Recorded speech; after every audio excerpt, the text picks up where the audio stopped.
bonus wifeys. Have you guys worried up yet? Of course not, that's why you're here. But don't worry, because neither have I. Let's get into this mess. I'm back, I'm biased, I'm bothered, and I am always unfiltered. If you're easily offended, this is definitely not the place for you. We're on season 3, episode 8, and lads, I have to be honest, I have a zero recollection of this episode. Don't remember it at all. So we're opening up on the sofa and we find out that the kids, thankfully, are doing a lot better, okay? Now, it does look like quite a bit of time has gone by since the last episode, and we're seeing Hunter playing with the baby, and Janelle tells us like he's finally starting to feel a bit better. So he's interested in being like back on football again. But Janelle also says that he was quite adamant about going back to football. And then I had to do a double take, okay? Because I thought, what the hell is Roy Orbison doing here? How did he get here? It's actually dating. And I thought, that is such an interesting look. Anyway, Janelle is delighted that Hunter is interested in just kind of like being part of a sport again. And we see Hunter with all this football gear. Now, this looks like rugby gear, okay? But I don't know anything about American football, so I can't comment on it. I think perhaps it's maybe the same thing, like, but just with different names. But I was very happy to hear that Hunter is finally like feeling a bit better.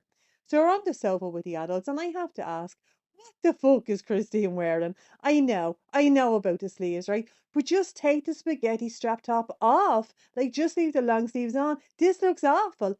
This would not do anybody any favors. It's a terrible look. Terrible. Anyway, this is filmed between the sofa and Janelle's house, and Kody lets us know that Maddie has decided to have a better attitude because that kid is just sick and tired of being grumpy. And we find out that Maddie got her hair lightened, and this is going to be like her big reveal. Now, I'll be honest with you, right? It looks exactly the same, but everybody in the family is saying to her that it's lovely, and Kody says like it looks really cute. So I was glad like that everybody was making a fuss of her and telling her like how great she looked, and I hope that she felt great. So we're meeting Andy and Nicole. Now these are the Browns' friends from Utah, but they were also their neighbors. And as they're coming in, Nicole gives Janelle a hug, right? But Nicole receives a very Janelle type hug back, right? It's just kind of like a side hug, but like only with one arm. We can't quite get the other arm up. Janelle is a busy woman. Janelle hasn't got time for this kind of shenanigans. A half a hug will do. Anyway, Christine says that Andy and Nicole were part of their Sunday school. So I thought that's interesting. And I'm not sure whether she meant like the homeschooling thing that they used to do, or whether she meant like the Sunday service that Kody does. I wasn't sure about that. But anyway, as this couple like is coming in to say hello, I see like another cameo for Roy Orbison again. But apparently Christine and Kody are just delighted to see these people. Now, this couple, okay, I have to say, Nicole is a very, very pretty woman, okay? She is, she's lovely. And Andy is very Brendan Fraser, like modern day Brendan Fraser. Like the hair is almost gone, but he's hanging on to it for dear life, okay? I don't know why people do that. It's never ever a good look. Now, Robyn is saying, right, that she's trying to change the name Sin City to Sun City because this woman is an absolute another Egypt. But I did notice, right? I did notice that she looks ready to pop. So that means that stepdaddy will be here soon. And as you know, I love me some stepdaddy, okay? So we'll be covering that episode pretty soon.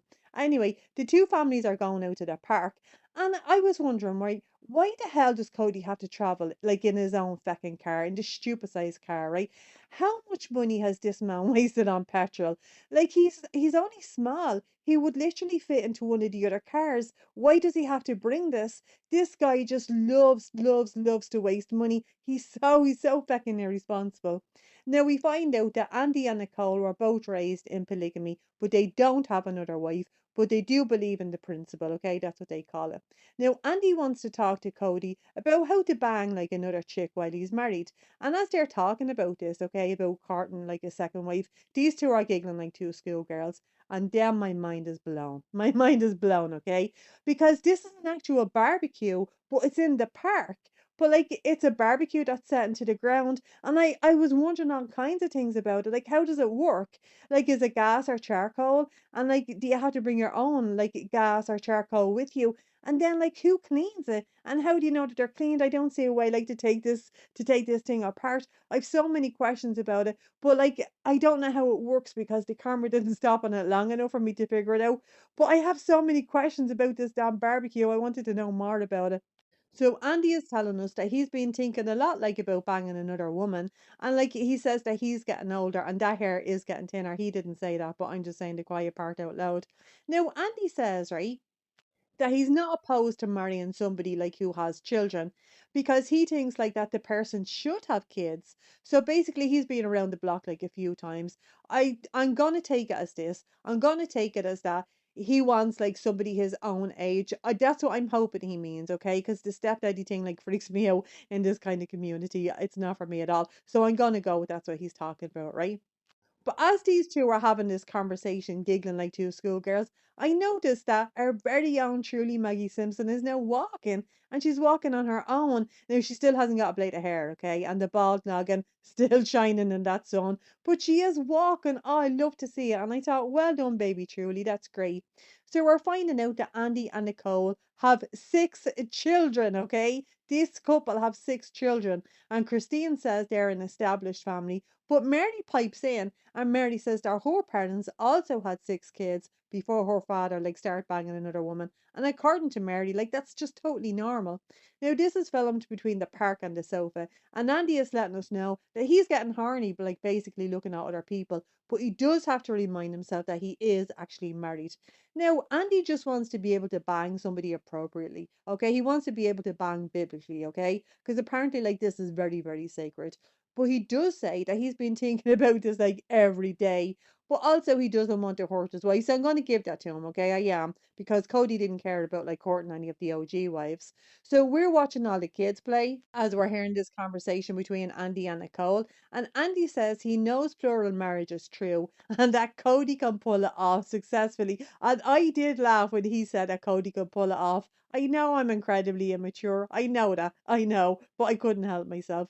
Now, the families are going to have like something to eat. I'll be honest with you, I can't do this, okay? I need a knife and fork for everything because I see this food and it's sloppy and I thought, why? Like, this family is literally fueled by hot dogs, but when they go out and like they have no utensils with them, that's when like they break out all this sloppy crap. Like, just give me the bun. Just give me the bun on its own. I can't with all this and it looks wet and everything. I can't. So, Andy is wondering how his wife would cope if they were polygamist. And Mary is being like really Ghislaine Maxwell here, okay? And she's telling Andy like to just go for it. Now Andy is talking about the fact like that the family are all living separately now, and it's kind of like they're divorced. But the Browns, oh, the Browns are not happy with this at all. Okay, but Andy says that he goes to bed with his wife every night, and if he was a polygamist, he could only bang his wife half the time because he'd have to be banging the new chick like the other half the time. Now I did find this very interesting. Okay, because Mary says that she would not live like this in this lifestyle if it wasn't for the religion. But Kody says that he would. Kody said he would always choose this because of love. I thought that was so interesting, okay?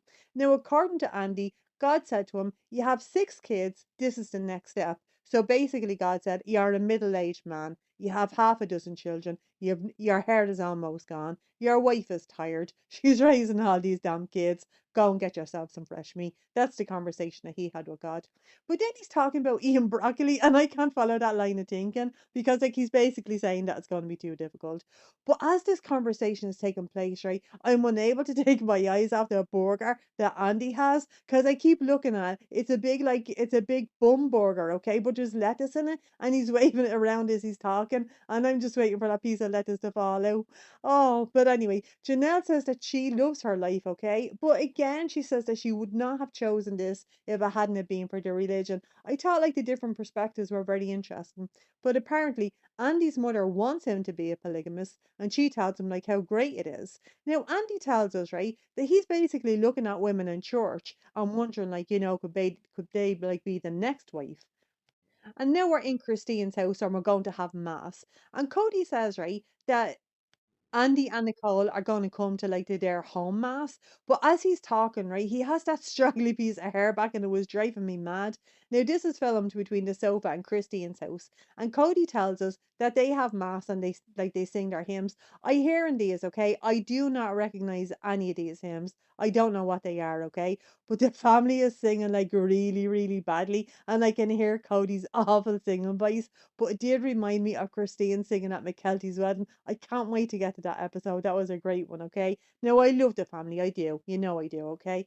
But I have to say they're looking really, really Mormon here. Really, really Mormon.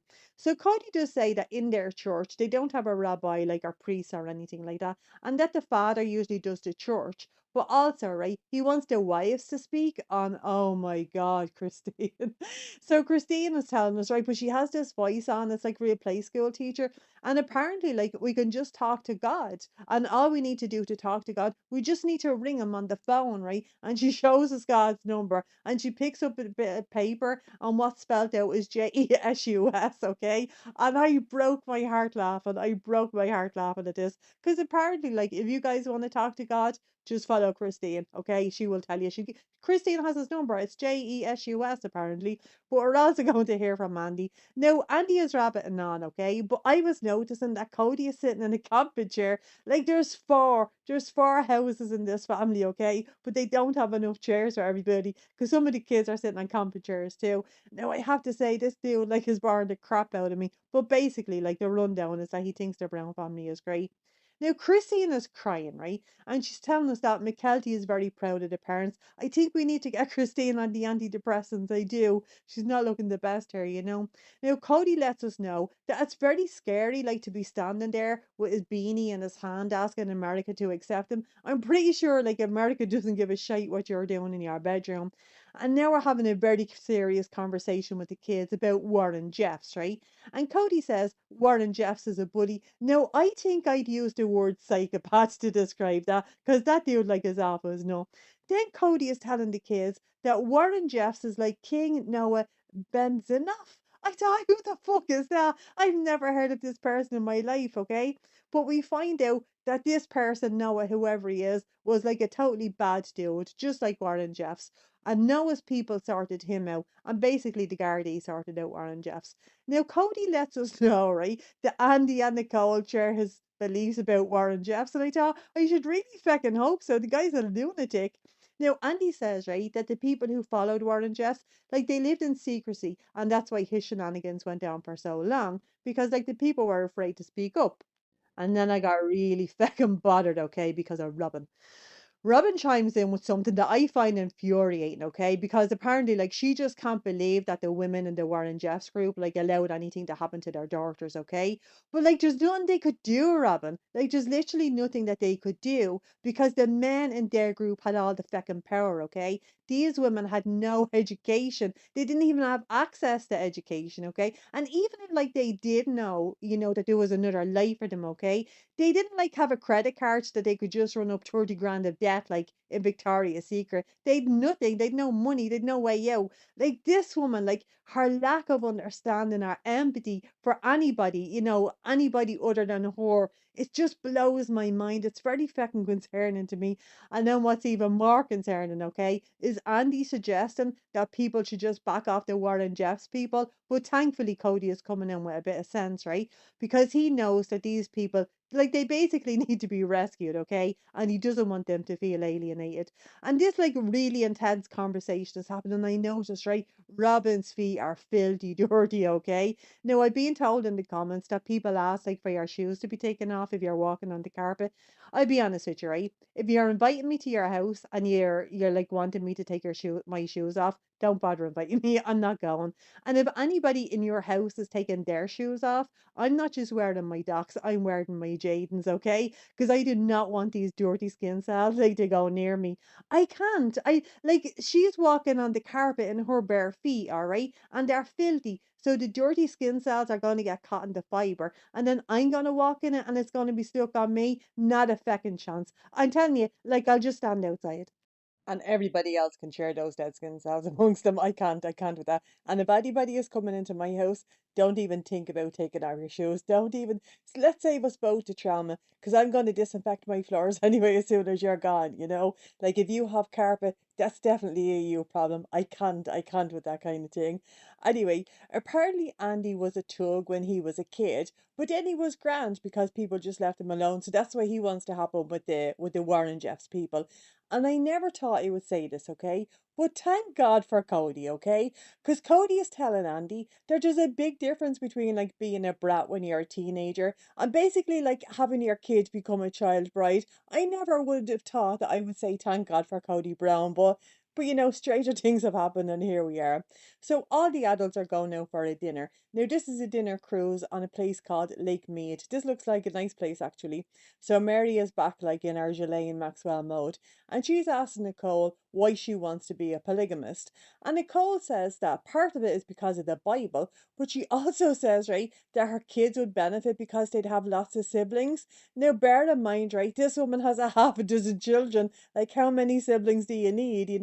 So this is filmed between the sofa and the boat trip. And Christine says Nicole is not ready for plural marriage. And Nicole herself says that she's hesitant, okay? Because basically, like, she doesn't want to share her husband half the time. And also, she wants to have her kids to have, like, their dad around, like, full time. Like, she doesn't want the kids to be sharing. This all just seems so crazy to me. And Mary and Christine say that Nicole doesn't understand like the benefits because she hasn't lived it. Now, I personally do not see any benefits, but different strokes, different folks. Anyway, according to Robyn, now Robyn is telling us some real words of wisdom here. So, according to Robyn, plural marriage is pretty much just like having a baby. It's just like growing pains, but it's all worth it. Like, I have to say, I love these pearls of wisdom that we get from her. And also, Kody is now telling us again how much he does, in fact, love his wives. I would love to sit and watch him react to some of these episodes now. I'd love to see his reaction. Anyway, that is our recap of season 3, episode 8. I hope you guys enjoyed, and if you did, go ahead and hit subscribe, and I'll catch you in the next one. Have a great day.